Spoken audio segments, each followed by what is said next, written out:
This is Morgan Hazelwood, back again with more writing tips and writerly musings. Today, I'm here to share with you Stranger in a Strange Head, Imposter Syndrome. Welcome to part 5 of my WorldCon Conzealand panel write-ups. The panelists for the titular panel were Cassie Hart as moderator, Curtis Chen, Ash Charlton, Margot Atwell, and Grant Stone. I know. I've dealt with imposter syndrome before. I've even hit panels on imposter syndrome before.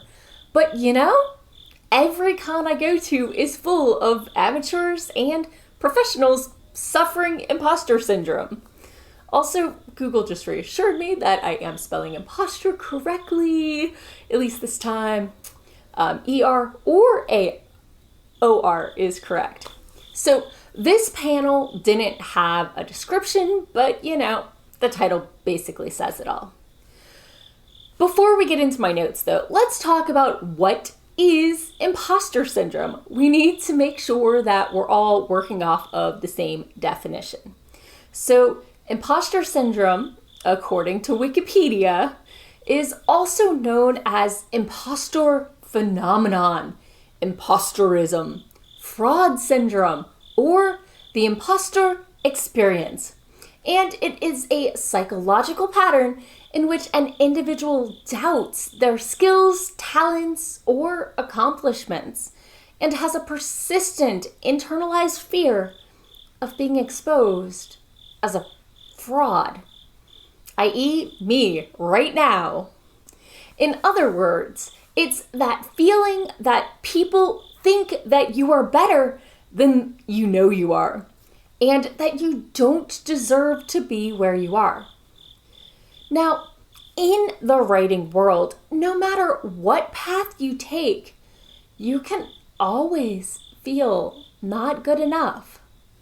For the writer wannabe, just finishing your first manuscript can seem like that step that'll make you feel like a, quote, real writer. For the querying writer, getting that agent. For the writer out on submission with or without an agent, getting the publisher to sign that contract.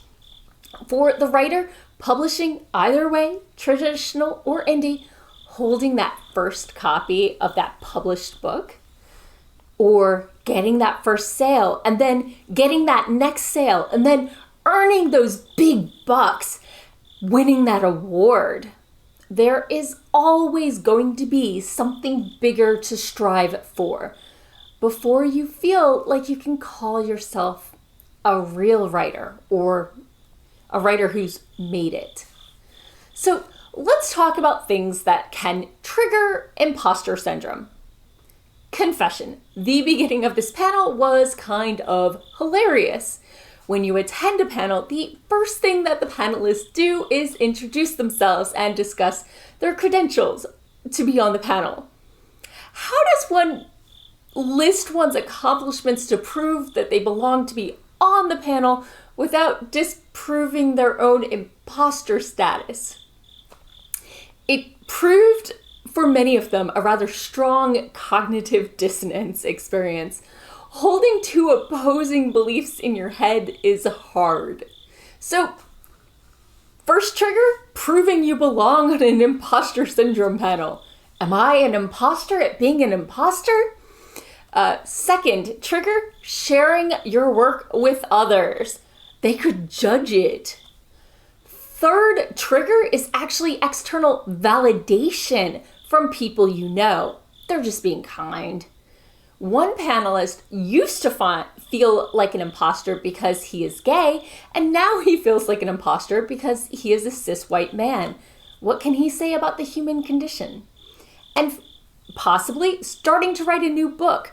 What if last time was a fluke? What if you've lost the touch? And finally, comparing yourself to others in the room. That last one can be insidious, especially in this day and age of social media. One of the things it is best to remember is that most people share their wins, their successes, and when they do share their struggles, they're often sanitized or framed in a look what I overcame sort of way, except the doom scrolling. You are comparing your real self, your real life, with all its ups and downs and playing phone games until 5 a.m. in the morning, comparing that you to others on their best day, when they're all ready for it, wearing their best dress and their face all made up. So many of those overnight successes have been working hard, hustling, and practicing their craft for a decade or more. So let's talk ways to mitigate imposter syndrome.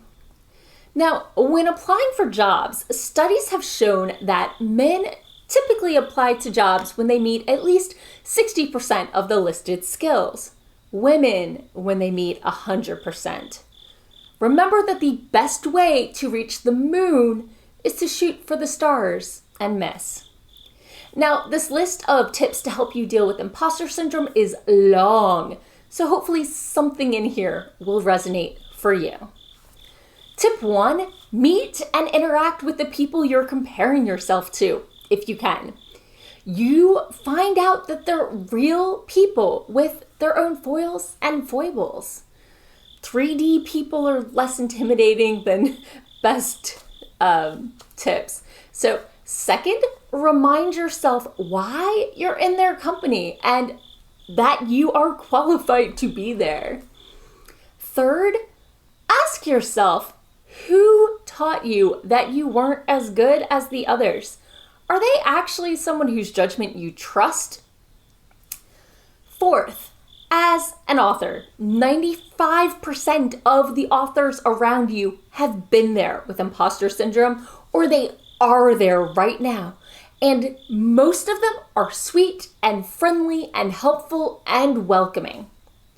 5, while we all think we're nobody next to somebody, we are all somebody next to someone. That one's a little tricky. Next, remember the way you see yourself is not how people see you. And in this day and age, remember that text communication isn't the same as video, isn't the same as in person. Someone who seems terse and judgy might just stink at texting or have really bad bandwidth or, the laundry's going in the next room. Next, there's always someone ahead of you, but there's always someone behind you. You need to consider which axis you're judging and remember that your path to success isn't necessarily linear. A writing career bingo is much better than a line, and no two paths are the same. Next, play to your own strengths. Don't chase someone else's success. While external validation can help, it's very unhealthy and codependent. Finding joy in your work helps. What lights you up and makes you want to do it? Fighting imposter syndrome, when all else fails, power poses. Literally, they can help stimulate your brain in helpful ways. I kind of got a little jolt right then.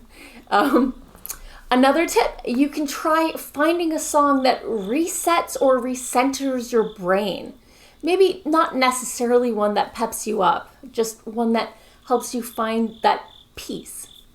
Another tip, dress in a way that makes you look confident. Snazzy bow ties, bright hair, business chic. Maybe you want to try to use a pen name and channel that alter ego and make it all the best parts of yourself. It's still you, it's still authentic, but it's just the aspects that you want the world to see.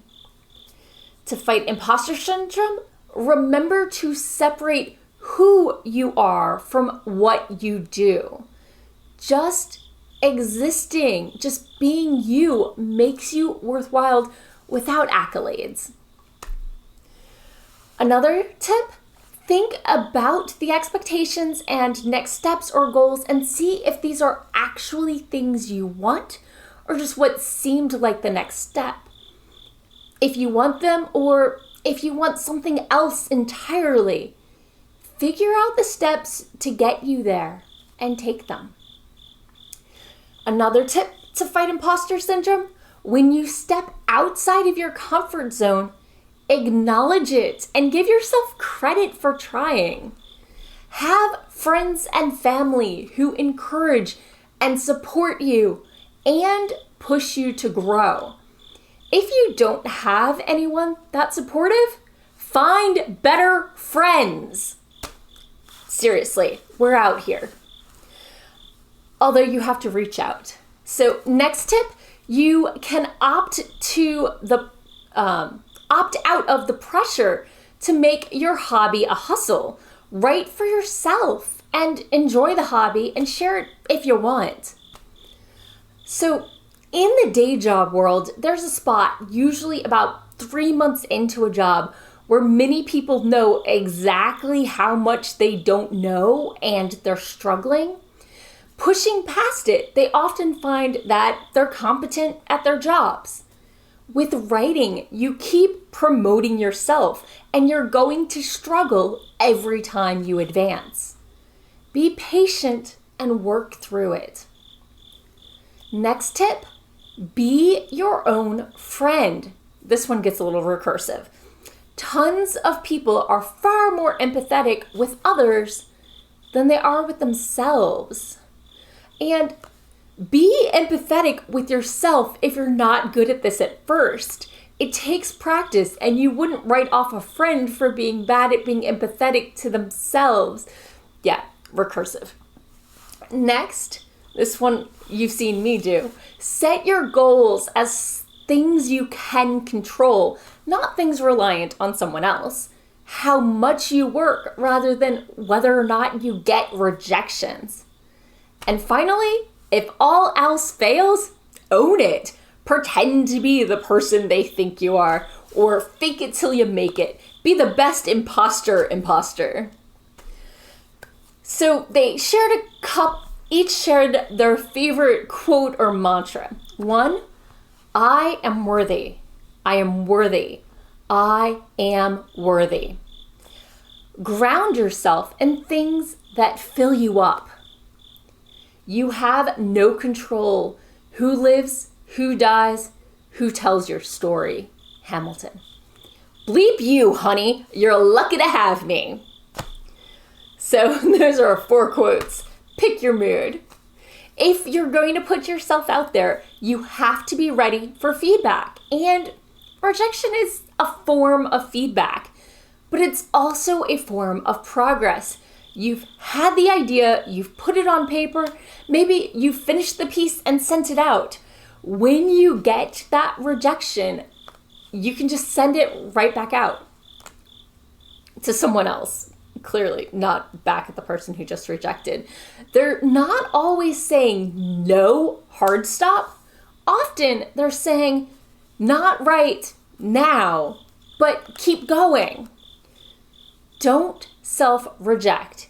If you work hard and keep at it, you're going to keep getting better and keep getting closer to that next stage in your career, however you define it. So, if you've fought imposter syndrome, share how you've overcome it, or at least how you fought back. Let me know in the comments below. Also, I wanted to let you know we are in Preptober because NaNoWriMo is coming. So if you are interested, I will be doing a live stream at 8 p.m. Eastern Daylight Time on Sundays for the rest of the month, showing how one plantster goes through her process. This week, I'm going to be talking about how to outline when you're not a planner. Next week is going to be world creation or world building, and the last week is going to be character creation. So tune in then, and I'm looking forward to seeing you again next week. I also am doing live stream write-ins, so if you are working on your writing, feel free to join me Sundays at 4:30 p.m. Eastern Daylight Time, and I'm usually around for about 2 hours. I usually chat, interact with people in the chat as well, and we do 20-minute writing sprints or editing sprints or do the dishes sprints or knitting sprints. Bring your crafts, hang out. It's a lot of fun. And that's all for today. Thanks for listening. If you enjoyed this episode, hit that subscribe button and share it with all your friends. It goes a long way towards helping people find me. And I'll be back again next Monday with more writing tips and writerly musings. Bye-bye.